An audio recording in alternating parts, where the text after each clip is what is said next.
Welcome to You, Me in the Counselling World, the podcast dedicated to student counsellors and their road to getting qualified and beyond.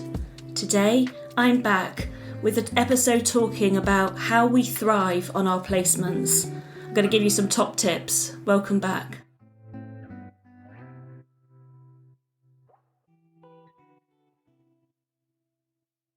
Hello, good morning. It's early. It's 7:45 in the... No, it's not 7:45, it's 9:45. If it's 7:45, it really would be early, wouldn't it? Good morning. I'm back. I'm really sorry, everybody. I've been gone for ages again. I can't even believe that last time I recorded it was January and now it's beginning of May. I'm just so unbelievably sorry, everybody. I really enjoy this and I want to find time to do it. So I am here with a very ad hoc episode where I'm not going to edit it at all, except for maybe a few little sound tweaks. But other than that, in terms of the content, it's going to be completely unedited. And, it's a tricky one for me. I've got such a perfectionism streak within me, and I find it really hard to put something out that has, ums and you-knows and croaks and all of those sorts of things within the audio. I try not to change the content of what's in the audio when I edit, but I do like to take out some of those kind of filler words here and there. But this one today is going to be raw. We talk in counselling, don't we, about being congruent, so being honest and transparent and genuine. And that's what this podcast episode is going to be today. And I don't mean that the normal podcast episodes are not genuine, because they really are. But this one is just going to be edit-free. And I'm going to do this in the hope that it means that I can find time to upload more frequently for you all, because I do really, really enjoy this. I find just sitting here and looking out over the trees and enjoying the sun as I am today, as it's shining in the window, I just find it a really worthwhile thing to do. And all of your wonderful comments and reviews and support mean so much to me. And when I see the reviews coming in and, you're all so kind in your comments, I sometimes think to myself, how did I find such a big audience? Because when I first began doing this, I honestly had in my mind that if I could just reach sort of 6 or 7 students, that's how many people I honestly thought I would reach, 6 or 7 students, then I felt like I was doing a good thing, like I was reaching the people that needed to hear some of these things whilst they're in this training journey that they're on, because it's super hard, isn't it, this whole training malarkey. It's really, really tough. But actually this podcast reaches thousands and thousands and thousands more than that, and it blows me away sometimes. And so there feels like a really big responsibility to be here and to be uploading. And I don't mean that that's pressure, because I really enjoy doing this. I enjoy every ounce of this process. But the editing is the thing that drains me time-wise, because it is such a time-consuming process. I mean, it really is. So I'm hoping that by being able to put out something like this that might have a few ums in it, it might have stumbles, it will have me saying the wrong thing from time to time. But let's see how it goes down with you all. So I'm going to need comments from you on this one. There will be a Facebook post put up, and the link to my Facebook page, it will be in the show notes. But please do let me know your thoughts on this. I'm aware that I also sound quite croaky today. It's just been a really hectic time, and I'm actually going away on Friday. I'm going for my lovely sister's hen party in Menorca. So we have been crazy busy. I've been organising a large proportion of this trip, and it's been crazy busy with that and the college and supervisees and clients. So it's just been unbelievably hectic. So I'm tired and I'm ready for having that little bit of downtime and a bit of sun, hopefully, over in Menorca over the long weekend. So yeah, I hope you've all got some lovely things planned. For those of you in the UK, it is of course the coronation weekend. So I hope that you've got your sausage rolls at the ready, and that you're going to be having a lovely street party or something with your neighbours or friends or family, whatever it is you decide to do. I hope you have the best time. I think we all deserve some downtime, don't we? Anyway, that's enough of me rambling on. Let's talk placement, shall we? at our college at the moment, one of our diploma groups is at that point where they're all either they're on placement or they're thinking about placement. And so I feel like I'm living and breathing placements at the moment. So this feels like a really good time for us to just sort of touch base on it together.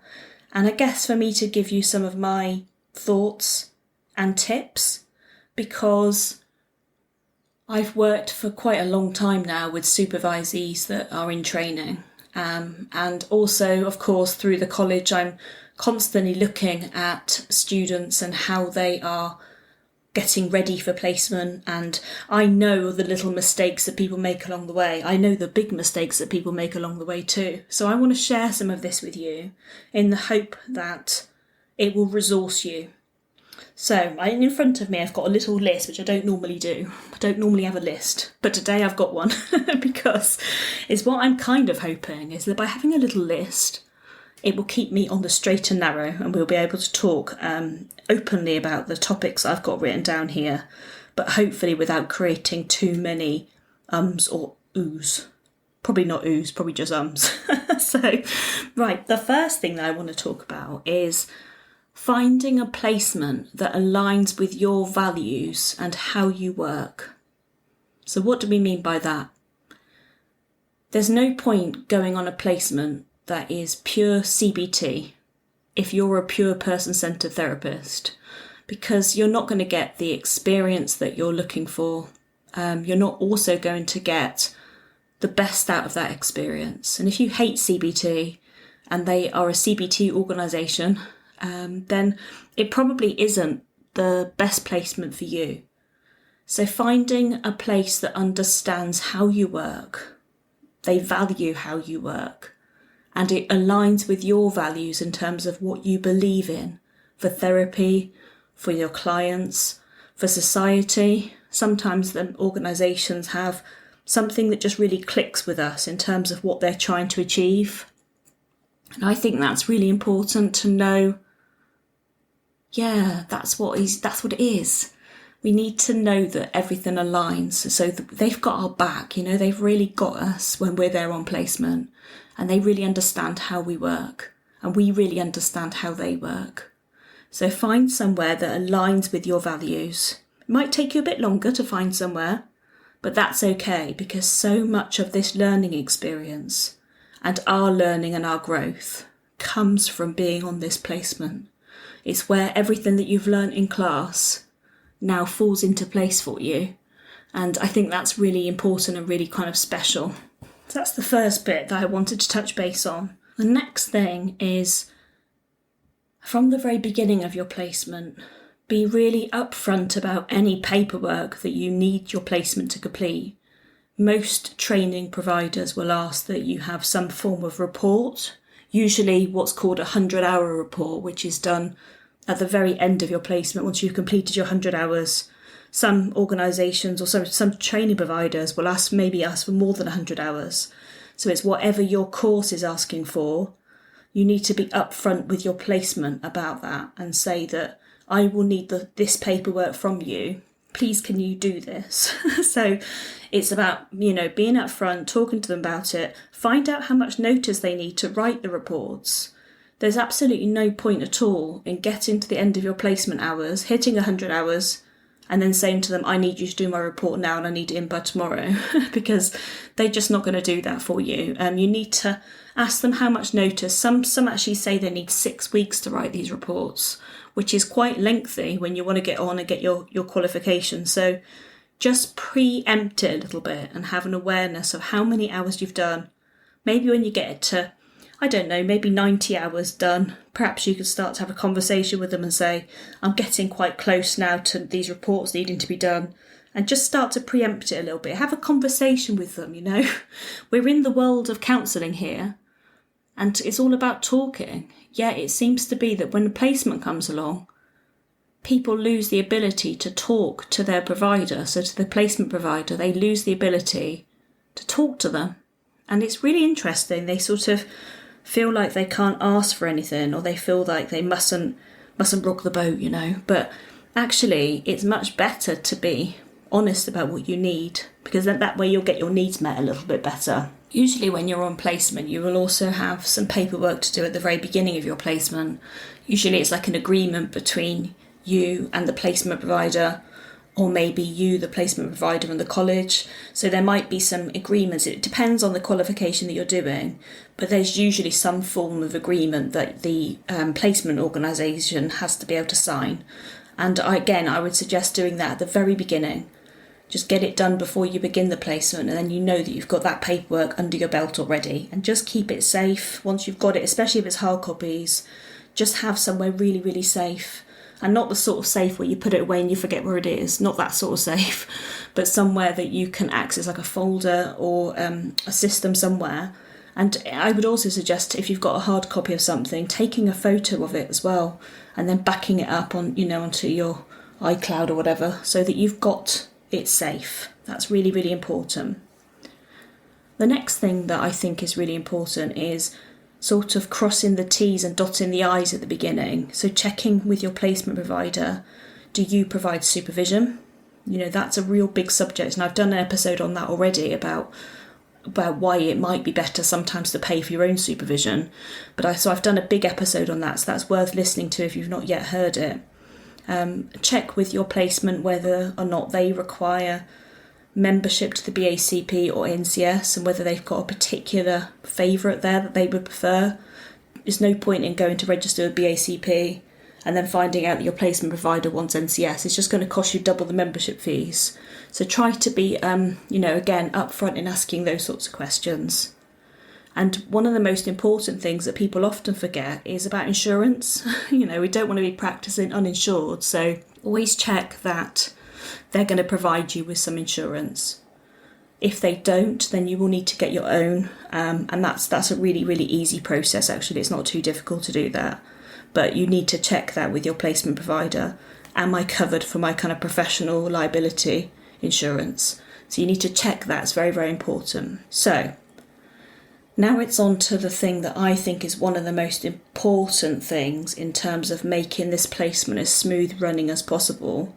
And it is, when you're seeing your clients and you start working with them, you'll have some sort of paperwork that you need to fill out as you go. Now, this is usually called your client log, something like that, client supervision log sometimes. It depends again on your training provider. But of course, somewhere you need to be logging your hours down of how many hours you've seen for clients. And you also need to be logging your supervision down to show how much supervision you've had, and make sure that you've got your supervision to client hour ratio correct, okay? Never, never, ever, ever, ever leave that log to the last minute. My advice to you would be to, when you write your notes at the end of seeing a client, make it part of your routine to also write in your log. So you write in there the date that you saw your client, usually, whatever the code is that you're using for your client. A little tiny brief description is often asked for about what you worked with and how long you saw your client for.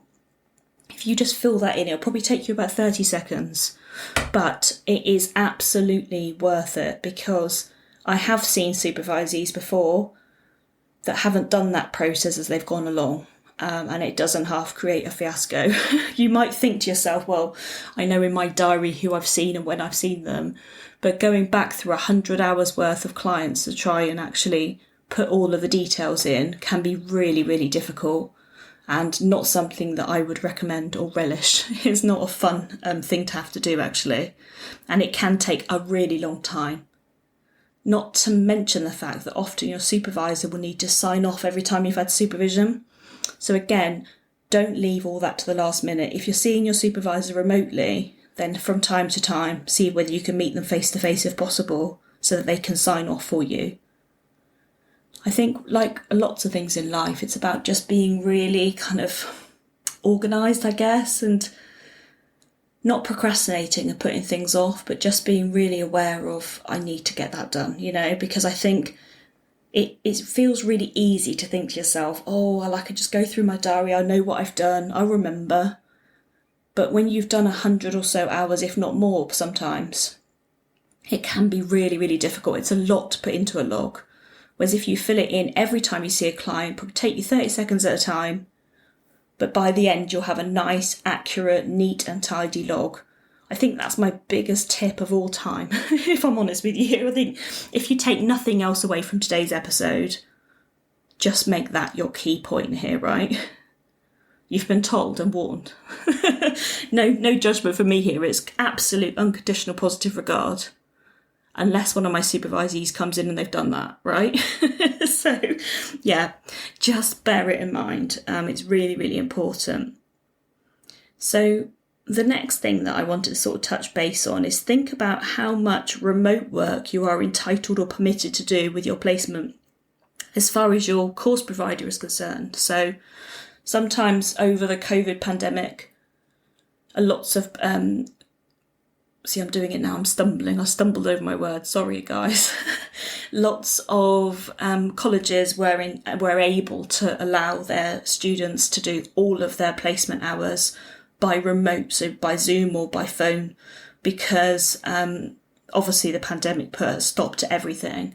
And since then, I feel like it's really one thing that COVID has done for us all is that it's given, I don't know, society, I suppose, something back in terms of being able to realise that we can work remotely, you know, in the day and age of amazing kind of internet connections and fibre and all of this sort of thing, and the speeds that we now get. It can provide a fairly reliable service for clients and supervisees. And I would never want to advocate doing all of your hours in that way. But check with your organisation that you trained with, check with them now how many hours you're permitted to do in terms of remote work. I know that the BACP guidelines are that they would prefer the majority of the hours to be done face-to-face, but, you know, again, majority, you know, what does that mean? And so really have a look at what your college are asking you to do there, because it might be that if you are permitted to get some of your hours done that way, it can be much easier to fit that in for people that are working and busy. They might be able to do a placement that is, you know, something that you can do after work, you know, from home or when the kids are at school, that sort of thing. So bear that in mind. I think it's really, really worth doing, but try not to do all of your hours like that. I don't think you'll be allowed to do all of your hours remote now anyway, but certainly a mixture of face-to-face and remote works well, so long as your college are allowing you to do that. So you need to check, that's important. The other thing, kind of along the same lines as that, is thinking about the placement in terms of, does it fit logistically for you? There's all very well and good finding a placement that aligns with your values and provides supervision and they're really nice people. But if you can't physically make it fit into your life because you're one place and the placement provider is 30-mile drive away, and you're working full time and you've got children, then of course it's not going to fit in very well. And this can be really quite stressful, I think, if it just doesn't feel like it fits into your life. You're not going to enjoy it. And I've seen people before really get to a place where they start to think, I don't know if I enjoy this work. I don't know if I actually like doing it. And actually often it's not so much about the work itself, but they're feeling frazzled because they're driving a long way, or they're really rushing, or they're doing a full day in their day job and then they're rushing straight over to their placement. So try to find something that can fit with you logistically. And of course, that fits a little bit in with what I was saying previously about the remote work. You know, if you can get a good balance, that can be a really helpful way of building up your hours, but without needing to travel for all of them and do them all face to face. I hope that makes some sort of sense. The other thing that leads people into going for placements that perhaps aren't quite suitable for them is that it feels suddenly in some training providers and in some groups, as much as we do our best to make it feel not competitive, sometimes it just does, because in a group of people, when some people have started their placement and other people haven't even started looking for a placement yet, it can suddenly feel like you're being left behind. And one thing I would absolutely urge you to do is to try not to compare yourself with other people. I remember doing this when I was training and falling into this trap of comparing myself to people that were much older than me that maybe work part-time hours or were retired, whereas I was working and I had a very small child. And I just really struggled to find a placement that fitted in terms of logistics for me, in terms of childcare and in terms of my work-life balance and all of those sorts of things. And I started to compare myself to other people in the group. And actually those people were a lot older than me. They didn't have a small child to worry about. And they were getting their placement hours done a lot quicker than I was. And I started to feel really inferior at times because it felt as if, they're doing really well and I've not got any experience now compared to them. But actually they say, don't they, and I've done an episode on this as well, comparison is the thief of all joy. So bear that in mind. When you feel like you're comparing yourself to other people, it's not a competition. This road that you're walking on to do this placement and this training is a very personal road. It's not the same for everybody. So when you feel competitive, try not to compare yourself with other people. It's not a competition. You take your time. You get the best possible experience for yourself. And I think you won't go too far wrong. The other thing about placements is they sometimes have sort of team meetings, things like that. If you can attend those, and sometimes they are a requirement that you have to attend them, but if they're not compulsory, try to attend them when you can, because it's a really lovely place to make friends and to learn more about the organisation and to just do a bit of networking, really. So when there's team meetings, just try if you can. If you can go, if they're compulsory, then of course you must go. That's different. But if they're not compulsory and they just run them, try and attend as many as you can. I think you will find it really worthwhile. And this is my last point coming up now. And, this is a biggie. And I've done stuff about this, sort of bits and bobs on other episodes. But if you have a supervisor on your placement, or if you're qualified and you have a supervisor that even if you pay for in private practice, and they're leaving you feeling consistently underconfident in your work, then really please do tackle that. If you have a supervisor that feels like they're pointing their finger at you, or they're not talking to you with unconditional positive regard, if it feels like they're judging your work, or they're putting down what you've done, or they're not being supportive, or they're not lifting you up and leaving you feeling all warm, then please, please, please tackle it with them or find yourself another supervisor. Because in my experience, it's having a supervisor that isn't right for you. It might not be their fault, but they just might not be right for you. That can be really hard. And from personal experience, it can be so difficult to have somebody putting down what you're doing and, with very little praise, they just put you down and they wear you down. And this is my experience. I got worn down by a supervisor during my placement and I very nearly gave up. And if I'd have given up, I wouldn't be doing the college. I wouldn't have the most amazing clients and supervisees, and I wouldn't be sat here talking to you all today. So I'm so pleased that I didn't give up, and I now know that this was an issue that my supervisor had, and it wasn't my issue to have.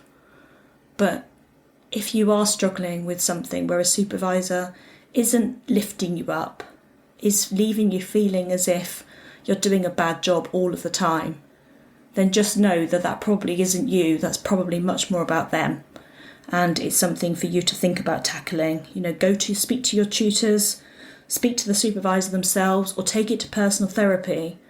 Just begin that process of making the change. Because I think the supervision is the most fundamental part of your training.